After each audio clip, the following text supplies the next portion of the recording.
本節目係由澳門科學館特約播出。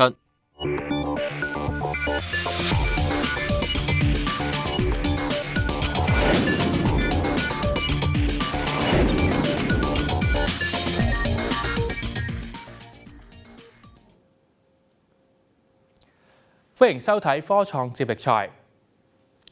設喺澳門科學館嘅信息技術應用創新實驗室，結合中國電子喺網絡安全同信息化領域嘅產業優勢，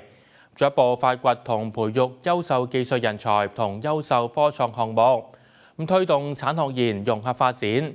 期望以科技創新助力本澳多元發展策略。今集嘅科創接力賽就同大家去了解一下。咁你揀好咗之後，你首先咧而家就嘗試喺上面寫嘢啦。咁你可以嘗試寫嘅，我哋晒身體健康啦。幾靚啊！科學館嘅 AR 揮春工作坊，利用擴增實境技術，將影片同傳統揮春結合，讓小朋友創作電子賀年揮春。寫啲新年嘅祝賀語，例如呢？新年快樂，恭喜發財，萬事如意之類啦。平時咧，我哋都會學喺屋企咧，自己用毛筆寫揮春嘅，咁覺得呢個係科技性嘅寫揮春，覺得好有意思咯，所以就參加同小朋友一齊。係因為科技世界啊嘛，遲啲都係咁，希望俾小朋友學多啲科技性嘅嘢。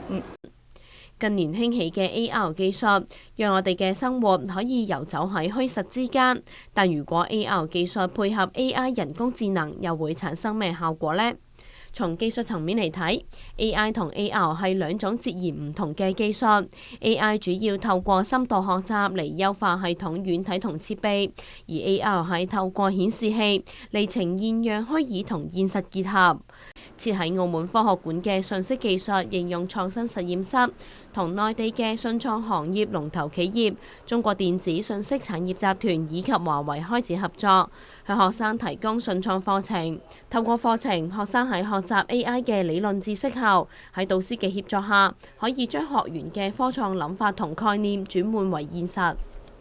譬如當佢哋有自己一個 idea 啦，譬如佢哋可以設計到用翻我哋嘅科學館嘅資源啦，譬如喺 FatLab 裏面設計翻呢個車嘅外殼，咁用翻唔同嘅傳感器做一啲嘅信息嘅採集之後，咁亦都可以透過呢塊板做一啲嘅 AI 整合運算啦，咁亦都可以用翻我哋嘅北斗系統一個嘅自動導航系統啦。咁當全部嘅數據混合喺呢個 AI 嘅開發板之後咧，咁佢就可以成功咁用俾呢架車自動導航。咁其實呢個只係一個其中一個 AI 開發一個實例啦。咁我亦都希望學員喺學晒我哋唔同嘅課程之後啦，咁通過自己嘅諗法同埋動手嘅能力，將自己諗到嘅嘢實踐實操咁做出嚟嘅，咁成為佢哋自己引以為傲嘅一個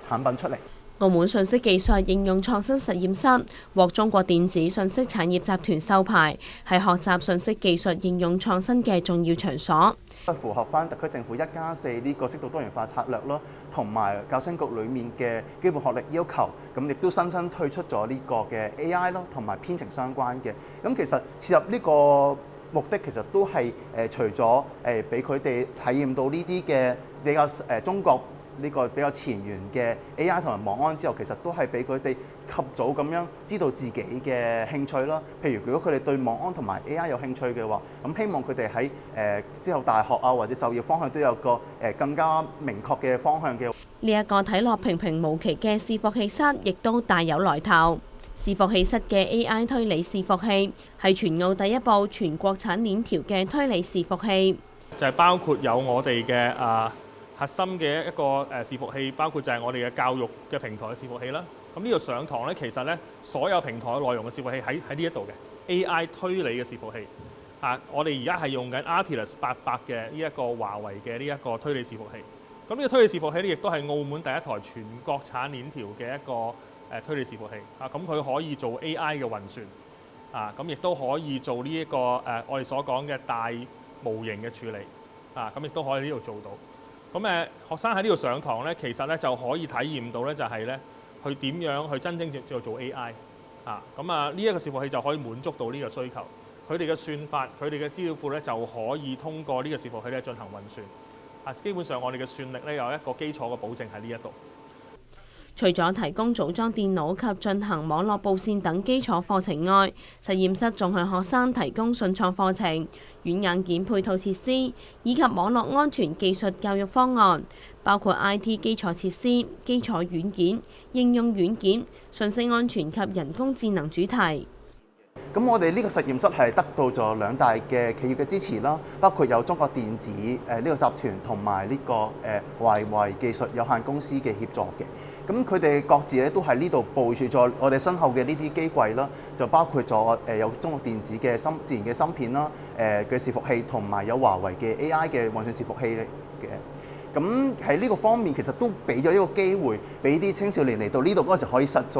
操咁樣去應用翻體驗翻呢啲網安啊同埋人工智能一啲嘅實驗嘅。信創實驗室依託中國電子自主計算安全架構嘅最新成果，以自主計算體系全產品鏈條及技術創新體系為主線，為培訓教學以及實驗提供有力支撐。實驗室定製開發實驗室協同教學軟件系統，以及開發澳門科學館信息技術培訓系統課程，期望進一步發掘培育本澳嘅優秀技術人才。咁其實中國電子咧都為我哋提供咗呢套課程啦，其實都係澳門獨有啦，亦都係為澳門嘅中小學生量身訂做嘅課程嚟嘅。咁譬如我哋用我哋嘅電話終端嘅時候啦，咁都會理解可能都就係見到話有部機，咁我哋都會有啲譬如話砌電腦啊，或者係嗰種形式去俾學生知道芯片係點樣同機器一個結合啦。咁你有部機器唔緊要，咁你仲有個你見到一個手機上面有呢個交互界面啦，我哋都會有一個前端嘅一個開發嘅應用啦。咁而後面為咗提供一個準確嘅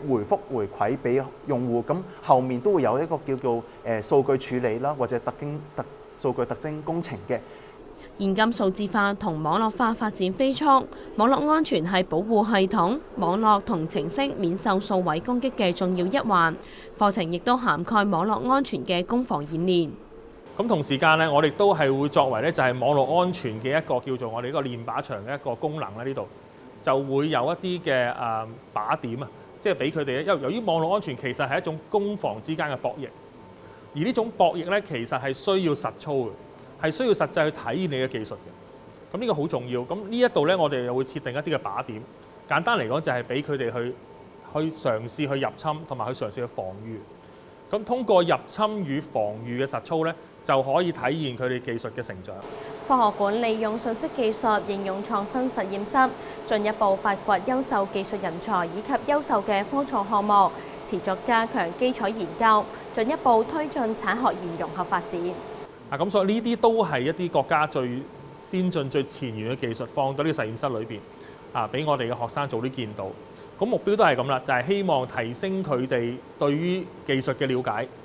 希望佢哋了解佢哋未來嘅生涯規劃可以踏入理工科嘅，其實仲有好大嘅空間，仲有好多佢可以學嘅學科。咁我哋希望透過呢個實驗室係做到呢一點。引領更多人去讀理工科，解決我哋喺呢一個嘅四大產業嘅發展裏邊咧所需求嘅人才。希望佢哋可以讀理工科翻到嚟服務翻澳門，服務翻國家。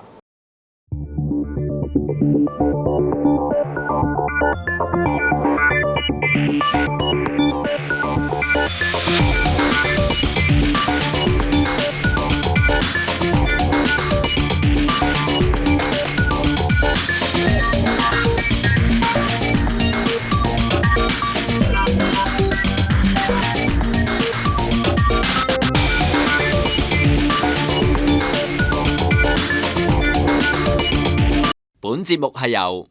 澳門科學館特約播出。